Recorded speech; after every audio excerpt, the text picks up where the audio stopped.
photographing and taking videos at that intersection there through another red light. I think that's the third red light by my count. And if he continues blowing through these residential red lights, that's obviously, unsafe, but there's not a whole lot of cars or pedestrians out in general, but it's certainly going to increase the pressure on law enforcement. Exactly what you're talking about. We're giving them more spectators. All three people at the same always good for an time. extra few likes and a few more followers if you're in the right place at the right time, but certainly do so from a distance. And Bitch, what do you mean? That's what you guys are doing here in the news. Stopping for this red light.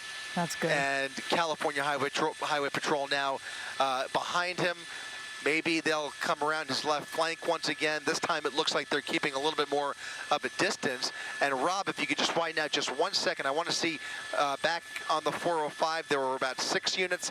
That has now decreased to 4 units on the ground. You see that SUV, 3 other Chargers, and the helicopter still overhead here as he encounters a red light at Hawthorne Boulevard and PCH. He could go through PCH here. He's just about a mile from the beach, and eventually he will have to make a turn.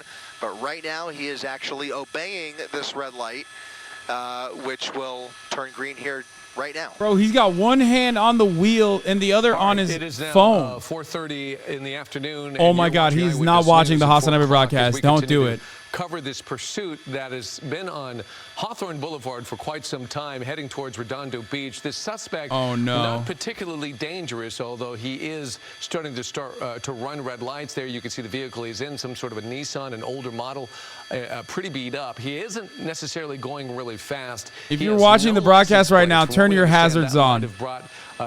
Attention to. If you're watching the broadcast right now, turn your hazards on. So he is wanted for the license plates, for speeding, and a number of other violations he has now committed during this pursuit. But this is an interesting cat and mouse game because he is not necessarily aggressively driving down the street, besides running red lights on occasion, not all of them.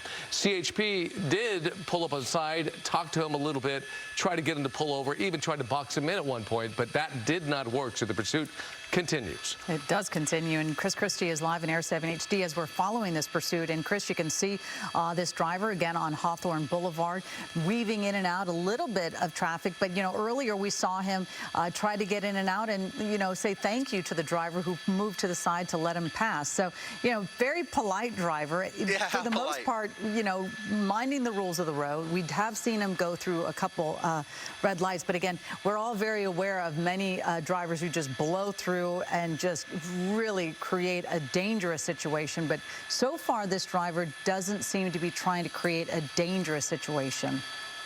That's right. Weaving a little bit out, trying to put a little distance between him and that primary unit when he has a chance. He's just passing Crenshaw Boulevard. We're on the edge, by the way, to help you get your bearings. We're kind of on the edge of Torrance, either in Torrance's jurisdiction or Rancho Palos Verdes. I can't tell you exactly, but he is continuing down Hawthorne Boulevard. It might even be the border between the two, between Torrance and Rancho Palos Verdes. But in any event, CHP still the lead agency here. When California Highway Patrol is in pursuit, they are almost always the solo agency involved. It is their party unless they make a call that they need some mutual aid from another agency here. But in this case, they seem to have a handle on it, and we'll see what they decide to do or how much steam this guy has left as he continues into the Rolling Hills area. Yeah, Chris, we're watching this. And again, because the CHP is involved and they are not necessarily he's going so slow. Support, sometimes it seems like that the CHP By the way, is like, he has a donut. Like, that's part of the reason probably why he has to go slow. Isn't that a donut? It looks like a donut. Maybe the hubcap is off. I'm not sure if they are setting up some areas where they can set up some spike strips, but they would have to ask for some help, right, Chris? Well, they would, except if you noticed a moment ago, there was one unit, one of the rear units came up from behind him, sped right past him. He's now a good quarter mile to a half mile. Oh shit! Ahead of him. Yeah, he's ahead of him. He's going to have to get a little bit further down Hawthorne Boulevard. Oh, another one. Here comes another unit trying to slow him down. Oh, he's going to juke him. That's going to strip. Yeah, exactly right. You're exactly right. Slowing them down, giving that other charger the opportunity to set up for a spike strip. Juke 'em. These are, I can't stress enough, unusual. these are unconventional tactics. I can't remember the last time I saw a Southern California police officer try to actually slow a pursuit vehicle down by pulling in front like that, or even attempting to box in a pursuit suspect. But they obviously have made a determination that this driver is, not enough of a threat that he's going to, pose a bigger risk already. But it looks like they just have not had a chance to set up for that spike strip. He's just going too fast at this point. He slowed him down just a little bit, but that lead unit, I don't think was able to lay anything down there. So he's continuing. He's now got, I think, all of the units back behind him. He's continuing down Hawthorne Boulevard, and so far, no opportunity to set up for that spike strip. Well, it's coming good. Up on Silver Spur Road, by the way. A good idea, nevertheless. And you wonder, those other two units that suddenly disappeared, I was wondering if they're trying to work their way through the neighborhood and get ahead of this. But look, he's trying to communicate with him. At least is he willing to talk? He's rolling down the window. Rolling the window down. He's rolling the window down. That CHP officer trying to communicate. Again, this is a different unit that is trying to communicate with him. Oh, he's even now reversing. pulling it in reverse. So look at that. I can't figure out what I can't understand. What? What kind of Bro, dialogue this is taking place sick. where you see the CHP? He's like, bro, chill, charge just let me go, forward, as dog. opposed Come to on. Continuing a conversation.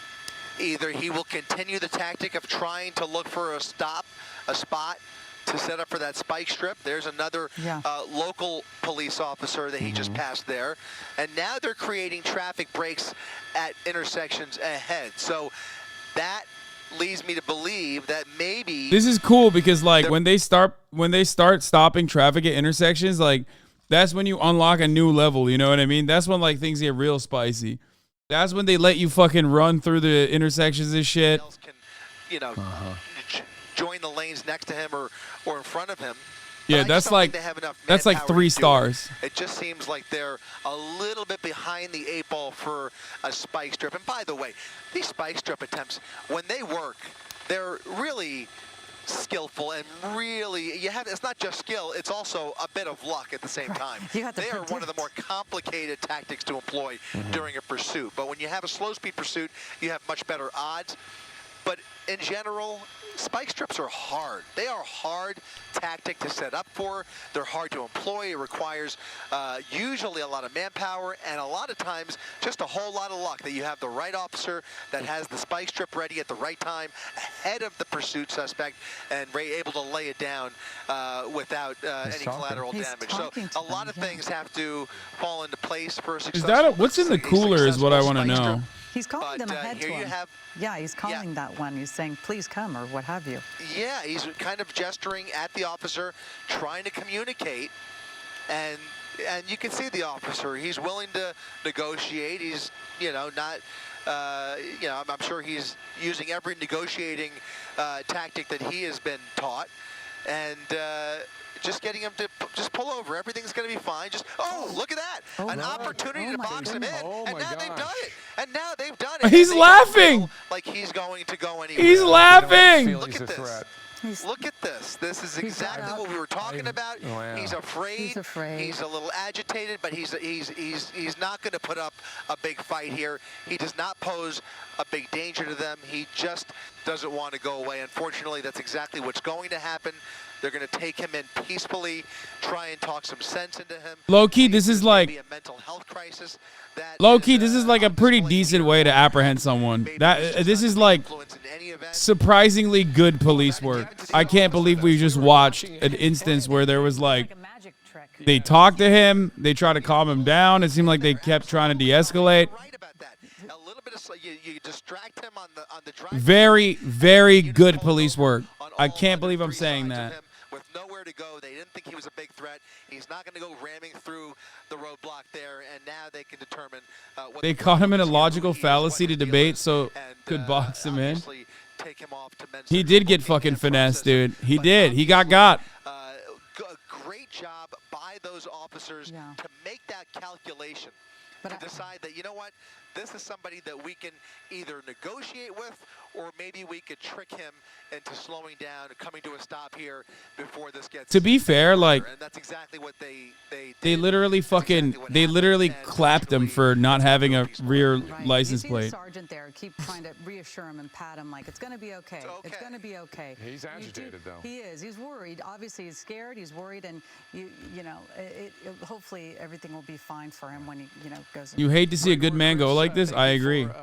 Watching that with us, and it was a fascinating pursuit, new tactics that we hadn't yet seen before. In the meantime, let's switch gears now. Let's go to the weather because. Oh my God, they're bored. There's like no death occurred, so let's get to the weather. All right, they're putting him in the fucking back of the cruiser.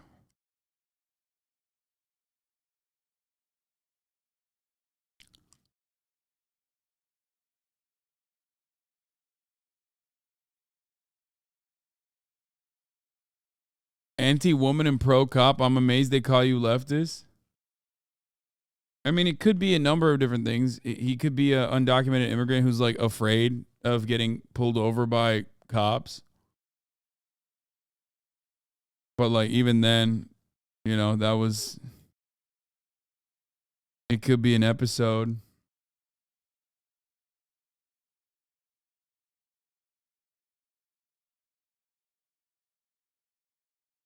That was definitely a very respectful police chase, though. No innocent bystanders arrested. They actually debate lorded him. They de-escalated. Hassan entering his Blue Lives Matter arc. Dude, I'm. This is what people don't get. I'm honest. I'm fair. If these motherfuckers like did what they normally do in every other case, I would be screaming about it. Okay? But like, what do you suppose? What do you want me to just like be fucking against what they're doing in this situation when they actually apprehended someone evading the authorities and like going on a police chase? Like they did a really good job.